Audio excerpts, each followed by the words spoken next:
welcome you to my lecture today. Before I get started, I have an announcement. The Zoom recording for Wednesday will be published today. Initially, I have a technical issue with the Zoom, but I've contacted them and they actually rectified that. So you're going to see the recording published on Canvas today. Okay, so I want to welcome you to this class. Well, this is our introduction to probability part 2. Of course, we started probability the other time, and of course today we're basically going to continue, from where we stopped. So I've introduced you to the concept of probability and, of course, the essence of probability in real life. Today, the outline of the focus is basically going to be on the rules of probability. Whenever there's a problem and we actually want to use probability, like if you have probability problems and you want to solve the problem, of course, we need rules. And, there are some problems that actually require a particular rule. And that is the reason why I'm actually going to show you some rules in probability. Now, before I'm actually going to show you rules, of course, if there is no problem, then we don't need to look for solution. Because we find ourselves in a world where we're always going to, just like what I used to tell my wife, I don't know why it happens, but I know there's going to be problem at times because of the fact that we live in a world that is probabilistic in nature. So we should be ready for problem. What we just need to do at any point in time is the ability to solve a problem is what you'll be looking for, because the problems may come. Now, if you take a look at this table now, when we are conducting investigation, we normally conduct what I call survey, right? We conduct survey, okay? We conduct survey, and of course, in survey, we actually going to take sample of participant. We're going to ask them question, okay?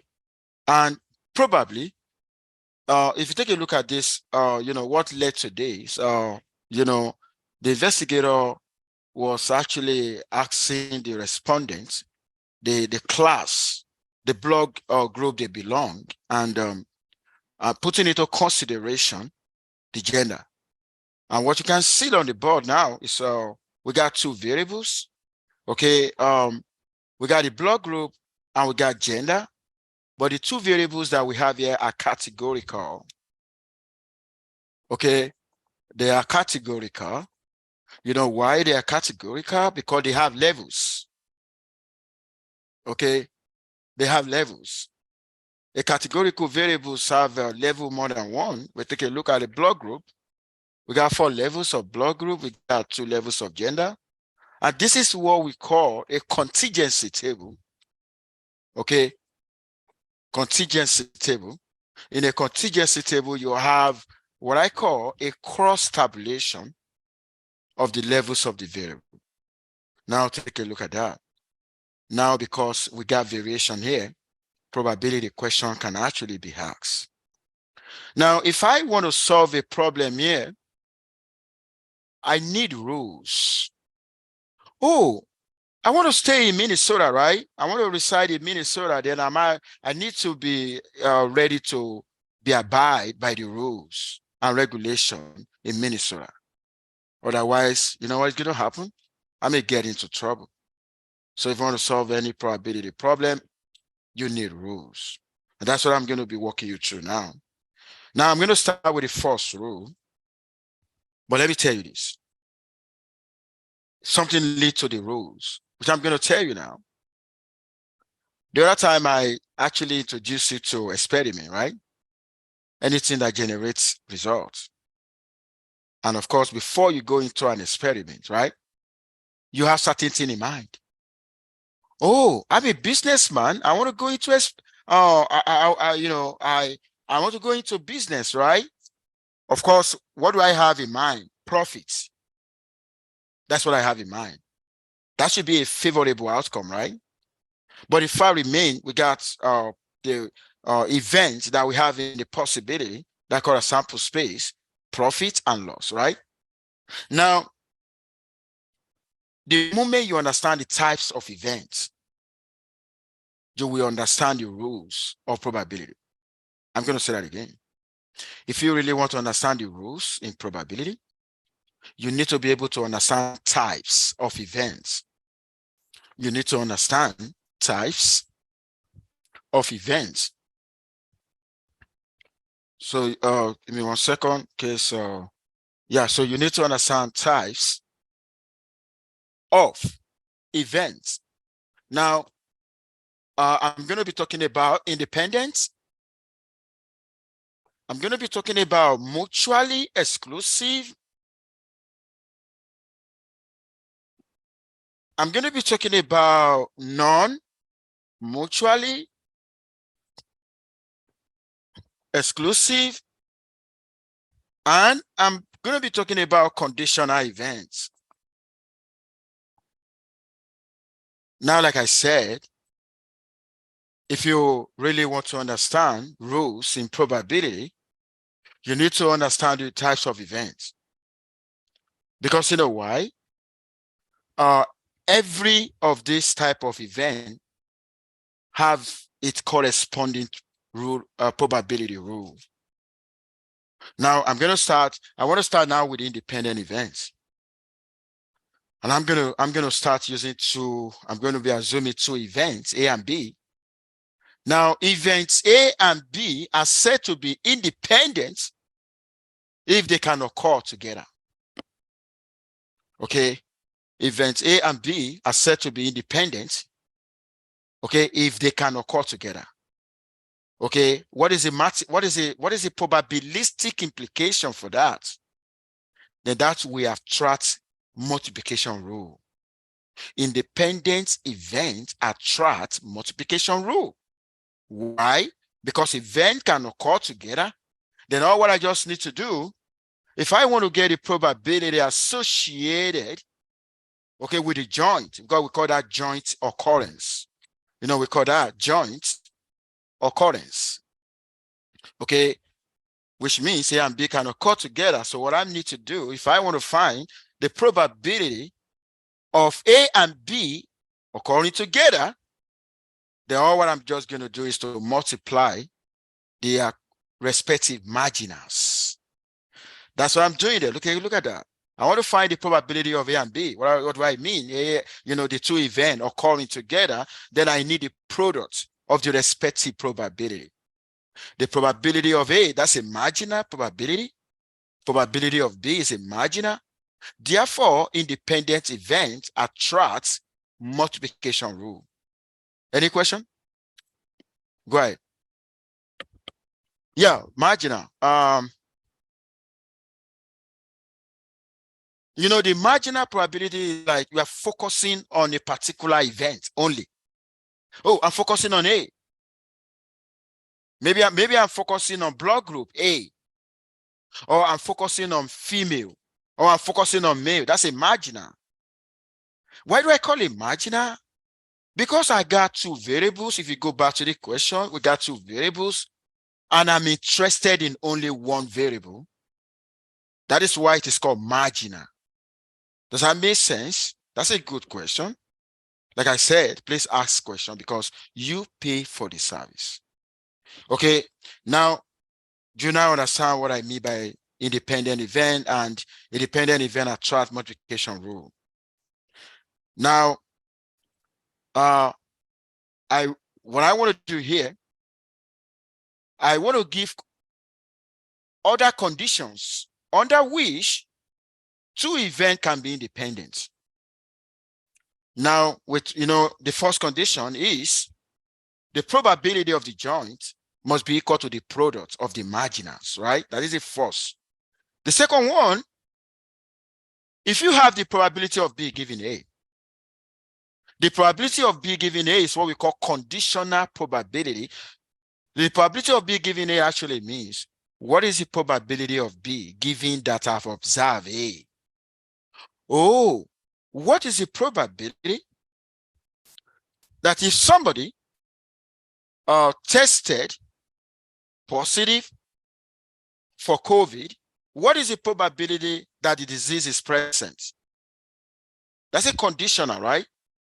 And if that probability, if the probability of B given A equal to probability of B, which means the conditional probability equal marginal probability, then A and B are independent. You know what that means? It means before I can find B, I don't even need to condition it on A. Because when I don't condition it on A, the probability that I'm actually going to have will be the same as when I condition it on A. And that is the reason why we're going to say they are independent. Does that make sense? Okay. Now, I want us to have an example. How do we actually compute, like when you give a probability question? Okay, how do you figure out the probability of the joint? But there's something I wanted to realize, okay, that if you look at the table, okay, we have a situation where the two variables interact, like male interacting with blood group O, female interacting with blood group O, and so on like that. Does that make sense? Okay, now take a look at this question now.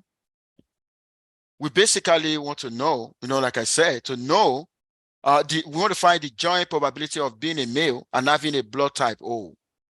Being a male and having a blood type O. How do I answer that question? Using the table.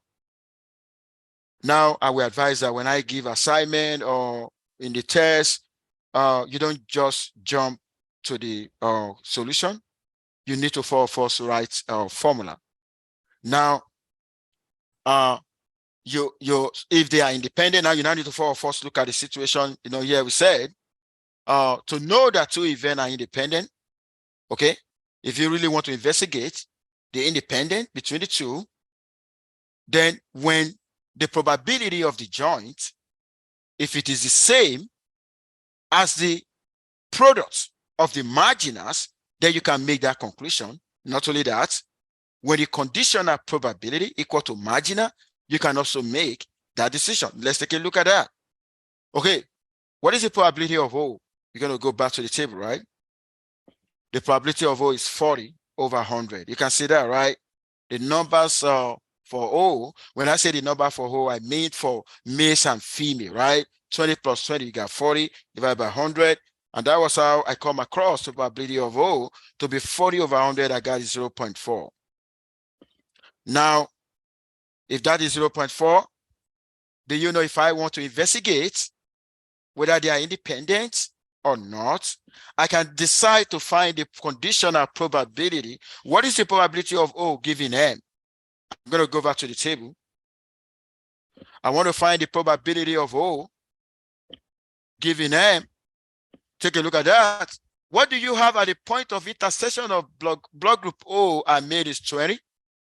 But this time around, you are not going to use that totality. You're going to use this totality because you are being conditioned. Any question? So that is the reason why we got 20 over 50, right? And 20 over 50 give us 0.4. What have you observed? The conditional probability equal to marginal, 0.4. What does that mean? So when they are equal, then all what you're going to say is that they are they are independent. Now you can find the probability. Now if they are independent, then you can now find the probability of the joint. If they are independent, then it means the probability of O multiplied by probability of M, that is 0.20 is actually the probability of the joint. Now let me tell you, my experience in teaching a course like this in Africa, Europe, and the United States, over the years, but for more than 12 years now, I realized that students normally confuse. I'm gonna write it here. Students normally confuse this with this. They are not the same.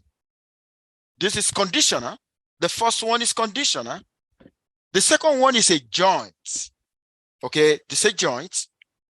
This is conditional. They are not the same.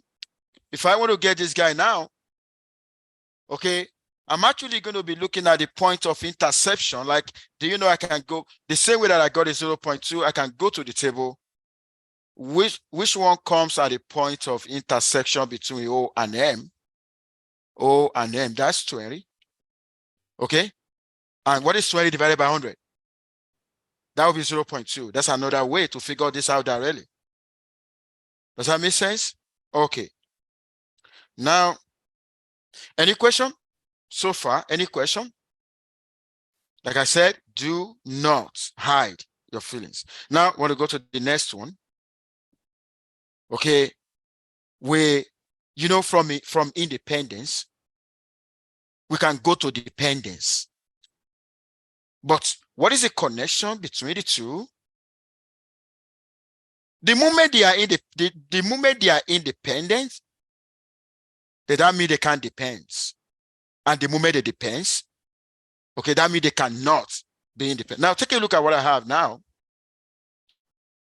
Because independence attracts multiplication rule, dependence also attracts multiplication rule. I want to take note of that. Now, the other time, I said,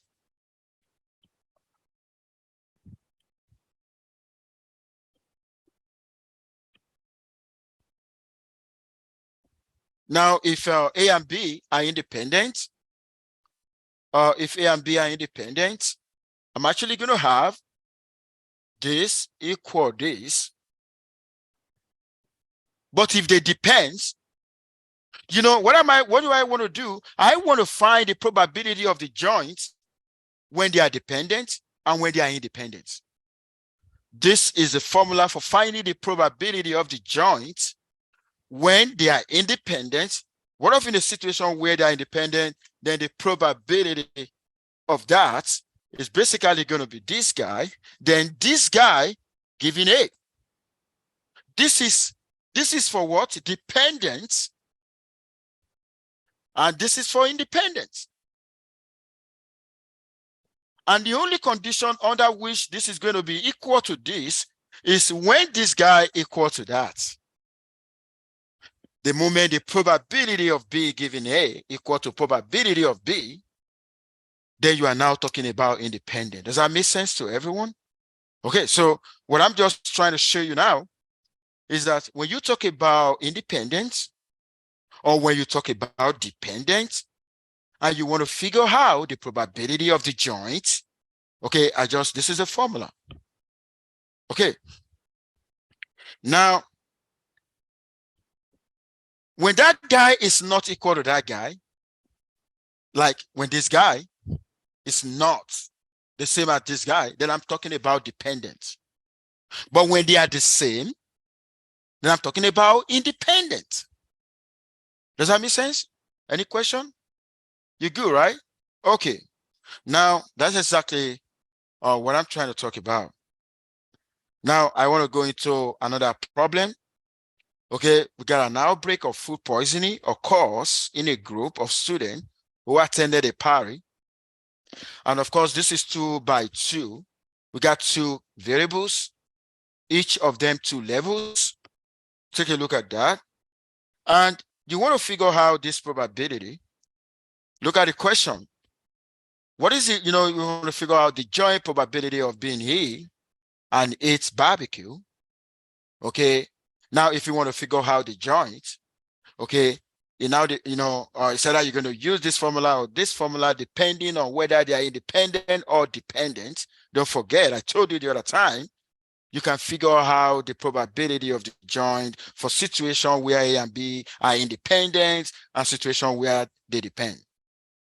Now, because we're focusing on Bean Hill and its barbecue, you can actually denote by that notation. Okay, Bean Hill like that. If you take a look at the table, you can see that's high like Hill. Then the other one, no, Hill. You understand? I'm talking about Ines. Okay. Now, you're first going to, what is the probability of, being Hill? If you want to find the probability of being Hill, that's a marginal, right? You're going to go back to the table of being Hill, 110. Whether somebody eat barbecue or not, okay, the totality out of 200 that become Hill is 100. So that was why I got 110 divided by 200, and that give me 0.55.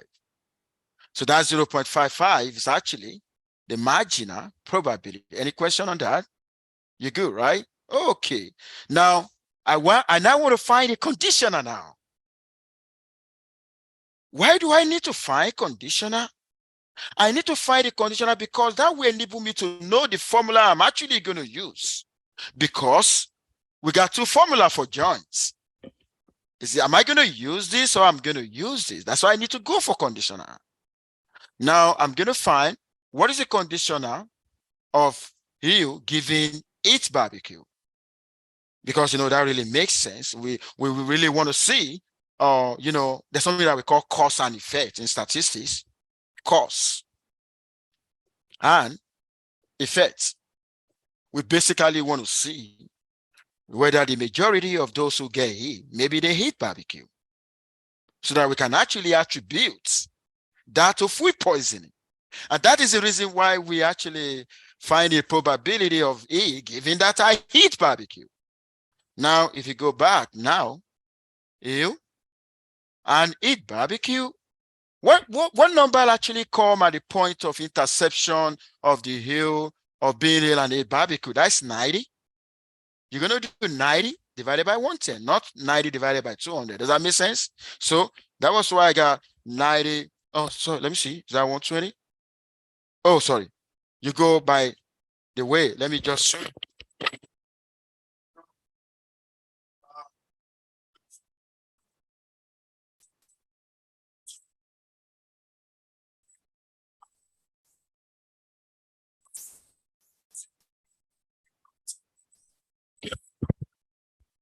Okay, because you know why? It is not going to be everybody that eat barbecue. Even if the barbecue is poison, that may get Hill. We have different genetic, we have genetic differences. You know that, right? Okay, so that was why it's going to be 90 divided by 120. Does that make sense? Okay, so 90 divided by 120, that gives me 0.75. Oh, what am I seeing now? That probability is not the same as that. 0.55 is not the same as 0.75, as you can see. Therefore, the formula that I'm actually going to use to figure out the joint probability is basically going to be this guy. Any question? That was why you see me using that. Any question? Like I said, take me as your friend, ask question. If anybody is struggling, I'm here for you. You pay for the service. Okay? Good job. Now, that is how to go about that. Now, we're done with multiplication rule. Now, there's something I wanted to have in mind. When we're talking about multiplication rule in probability, it could be dependent events. It could be independent events. Does that make sense? Okay, that's what I've just demonstrated now. And I want to go into addition rule. But, I told you the other time, what actually determines, the type of rule I'm actually going to use. That depends on the type of events. Now, when can we use addition rule? Let me tell you, we got two types. We got two different kind of events before we can use addition rule. Number one, if I want to use addition rule, okay, then number one event is mutually exclusive. Mutually mutually exclusive events. What do I mean by mutually exclusive events? If I really want to speak in the region of two events, A and B, the mutually exclusive event, two events, A and B, are said to be mutually when they cannot occur together. The occurrence of one will prevent the occurrence of other. Okay. If let's say, I can't be laughing at the same time, be crying. I can't pass a course. That same course at the same time fail that course. A politician can win election at the same time lose that same election. Does that make sense? So, that's what we call mutually exclusive events. Now, the mutually exclusive event will attract addition rule. Now, take a look at that. Mathematically speaking, if I want to talk about mutually exclusive, the mathematical notation for that is going to be the probability of A or B. Why do we use or?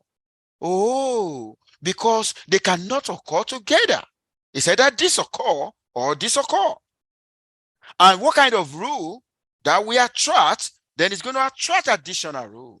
That's why you see us adding probability of A to probability of B. Does that make sense to everyone? So this is a situation, when you take a look at the cycle and the other one, they are mutually exclusive. Then there's actually going to be a disjoint. There's going to be here. This is going to be rule out. They're going to be disjoints. They can come together. That's what it means. Now we can find. Let's look at an example here. What is the probability of being either blood type O or blood type A? You can't be that at the same time. It's either you are blood type O or you are blood type A. Does that make sense? Okay.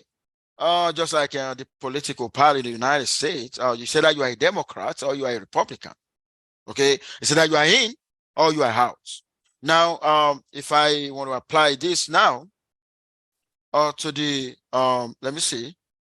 Here they ask you what is probability of being blood type O or A. Then you're going to go back to the table, right? Okay, this is the table, right? So O or A.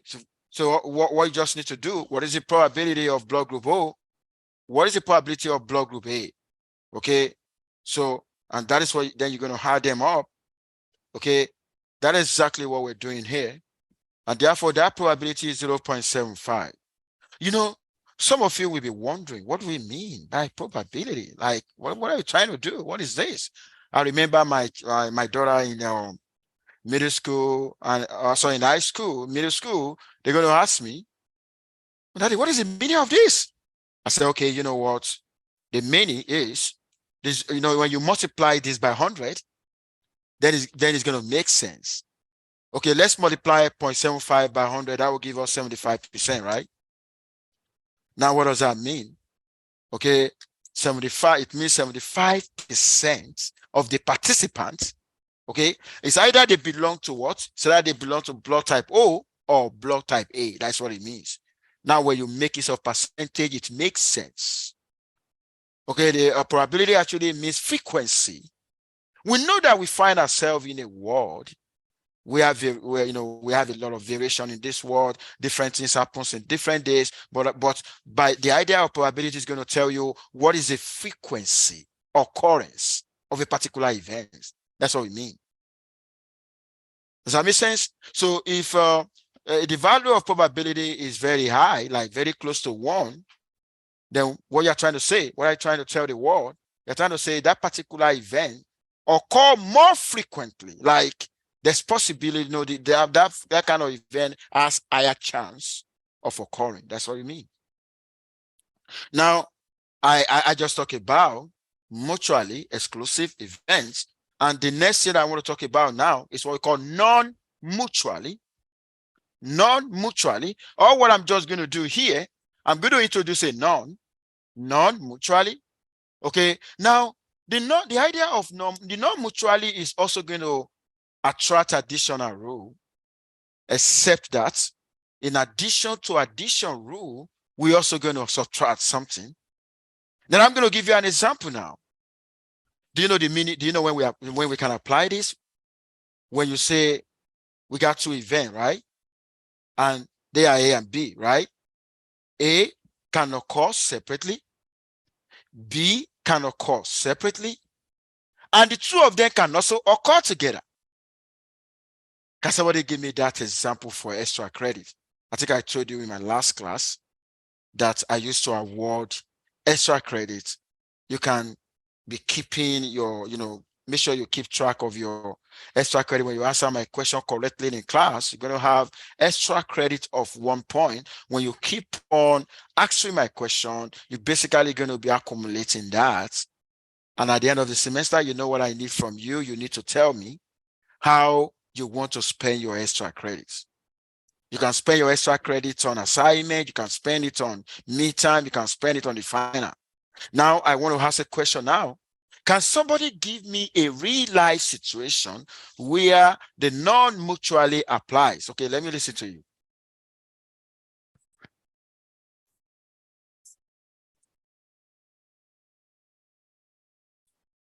Oh, smiling and having a lecture. So which means you can smile separately.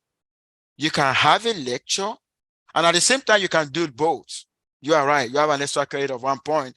So what is another? Now you know what you're going to do. You're going to send me a message. Every time you hand an extra credit, you send me a message reminding me that I answer your question. You give me the dates, like today's date. Then I'm going to be keeping track of that. You're also going to be keeping track of that. So that is 1 point that you have. Yeah, is there any other example? Okay.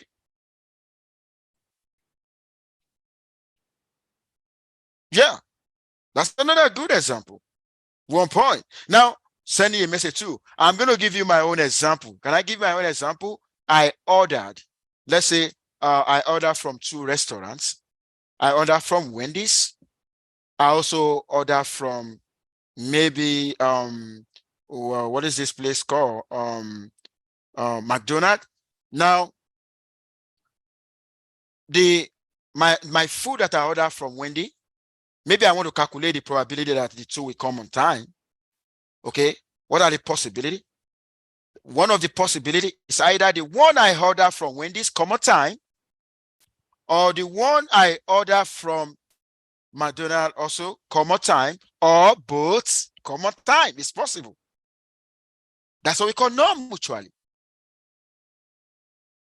You know, probability is very, very easy.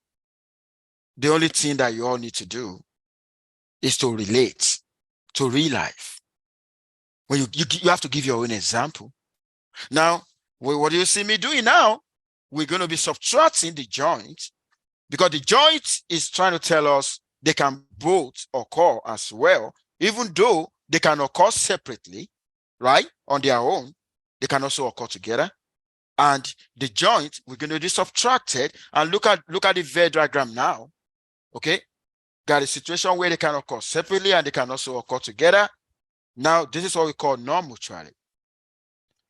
Now, let us now apply that in the example. Take a look at this. You want to find the probability of male gender, right? Okay, it's a 2 events are not mutually exclusive. When you have that one, like for instance, now I want to find the probability of being a male or having blood group O. Now let us reason. Being a male, having blood group O, do you know I can be a male separately? I can have a blood group O, and I can be both. I can be male and have a blood group O. Look at that. So I need to first figure out what is the probability of a male. I'm going to go back to the table, right? What is the probability of male? How many males do we have in general? 50, right?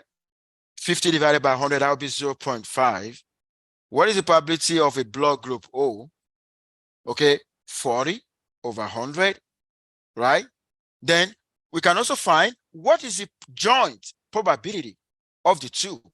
Okay, being a male and having a blood group O.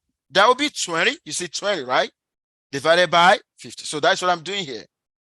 That's what you're going to see here. Any question on that? Super easy, right? Okay. So now at the end of the day, you got that. Now take a look at this. And what I needed to pay attention to, right? In exam, when you are giving probability question, examiner is not going to tell you whether you're going to use this rule or you're going to use the other rule. You're going to be the one that will figure that out. But let me tell you this.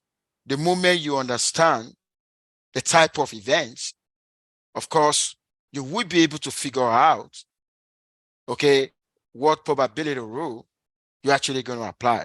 Now, let's take a look at this question now. If tuberculosis or meningitis had a case fatality of 20%, okay, find the probability that this disease will be fatal in two randomly selected patients. You know, when they say two randomly selected patients, you're actually going to assume independence. Does that make sense? Two randomly selected patients. And when you assume independent, you're going to assume the same probability for them.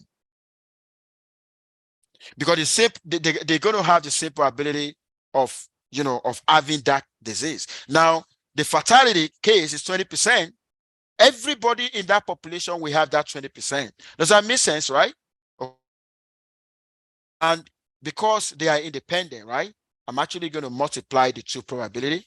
And that is why I'm doing 20% times 20% is 0.2 multiplied by 0.2. You got it 0.04. Any question on that? Now, let's look at the second question. If two patients are selected randomly, what is the probability? At least one of them. Oh my God, at least one. This is the interpretation. Do you know the meaning? At least one. If I want to interpret this guy now, it's going to be at least one is basically, okay, it's going to be the probability of X equal to 1 or X equal to 2. Because how many individuals do you have? You got 2 individuals, right? Now, at least one here, this guy S equal to 1 here, you will consider them separately occurring. Then the joint, S equal to 2, this is the joint. Now, and that was the reason the first die, that would be 20%. The second die, that would be that. Then you also consider the bolts. What is the bolt? The multiplication, right? Then we have that. Any question? So at least one means it could be this guy or this guy separately or the two of them together. But when you are doing the two of them together, don't forget, you're going to subtract. But when you are doing them separately, what are you going to do to them? You're going to add them. Any question? Super easy, right? Okay. Now, let's go to this one. In a normally distributed population, the probability that a subject blood cholesterol level will be lower than 1 standard deviation below the mean is 60%. And the probability of being blood cholesterol level higher than 2 standard deviation above the mean is 2.5. Now take a look at that. Lower than 1 standard deviation, higher than 2 standard deviation. You can never have, event that is interwoven. It said that you are less than that or you are greater than the other one. What does that suggest to you? That should be mutually exclusive events. Okay. Oh, sorry about that.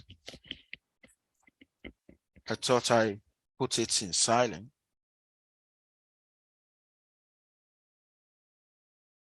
Okay. Now,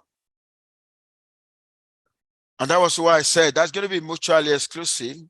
He said, what is the probability that a randomly selected subject will have a blood cholesterol level lower than 1 standard deviation below the mean or higher than 2 standard deviation? There's no, here, there's no way they can actually come together. It's that you are here or there. That's why it's going to be mutually exclusive. And that's why I'm adding them up. Any question? Okay.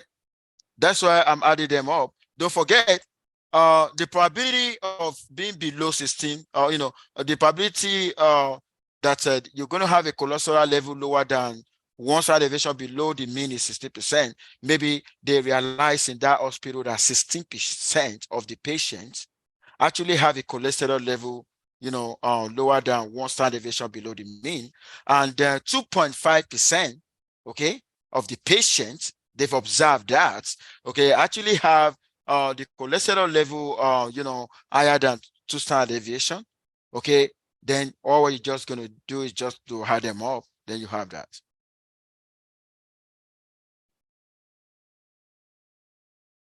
Now, I'm giving you this as an exercise. You don't need to submit that. You just need to now take a look at this. In a study of the optimal dose of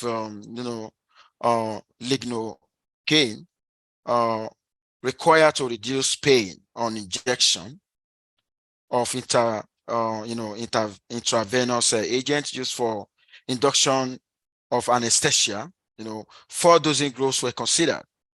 Group A received no lignocaine. Of course, that is basically going to be a control, right? Okay, so they say A received no, right? So no lignocaine. While B, C, and D receive 0.1, 0.2, and 0.4 respectively. The following table shows the patient cross-classified by dose and pain score. In research in general, when you are trying to investigate the effect of a particular treatment, you also need to,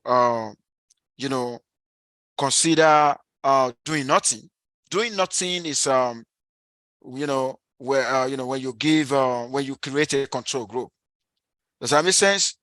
Now, if you take a look at group A, B, C, and D, when you take a look at group A, right? The group A did not receive anything. They use that group A as a control group.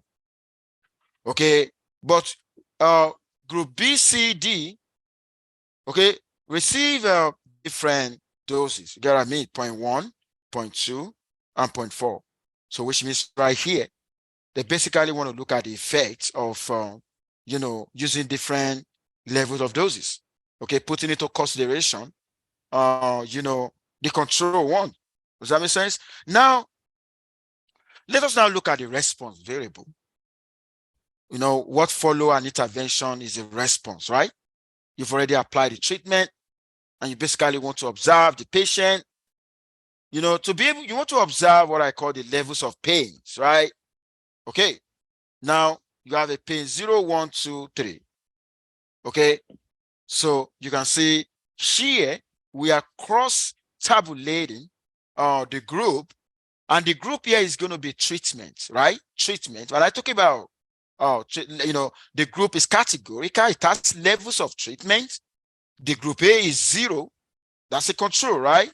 Group B, C, and D receive different level of doses. And of course, the pain score is a response. We got 4 levels of that, 0 to 3. Now, let's look at the question here. Compute the following probabilities, okay, for randomly selected patients. 1, what is the probability of being of group D and experiencing no pain? You're going to be the one that will decide whether you're going to use joint or you're going to use the idea of mutually or non mutually and stuff like that. Belonging to group B or having a pain score. Look at her. You need to pay attention to some conjunction words. Okay, it has meaning in probability. Now I say her. Okay. Now number 3, having a pain score of 3. Given that it belongs to group A, that question 3 is basically going to be a conditional probability. How do I know that? Because of the word given. Let me tell you other words that you'll be able to know whether you are dealing with a conditional. If, if. When you see if, when you see given, then of course they're telling you conditional probability. Now take a look at number 4, belonging to group C. Just belonging to group C. That should be marginal, right? That should be marginal. Is there any question?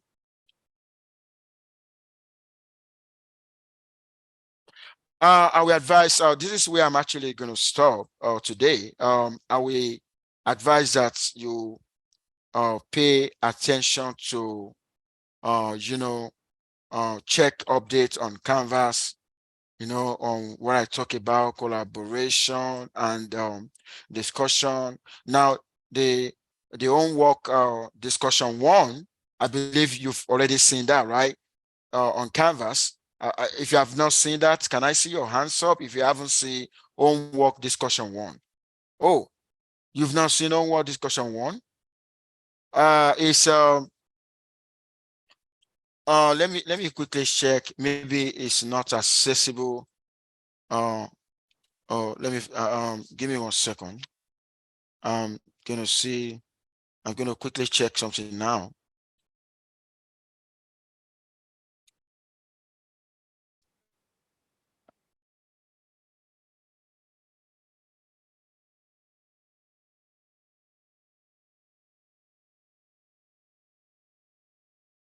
Now I need you to go to discussion on Canvas. I'm seeing it now. Do you want to check? Go to discussion. When you go to Canvas, you're going to see discussion. When you open it, can you confirm if you're seeing homework discussion 1? Okay, you are right. Not available until January 22nd. You know why? Because I used to give assignment every Sunday night. But you know what I'm going to do? I'm going to open that for you today to have access. Does that make sense?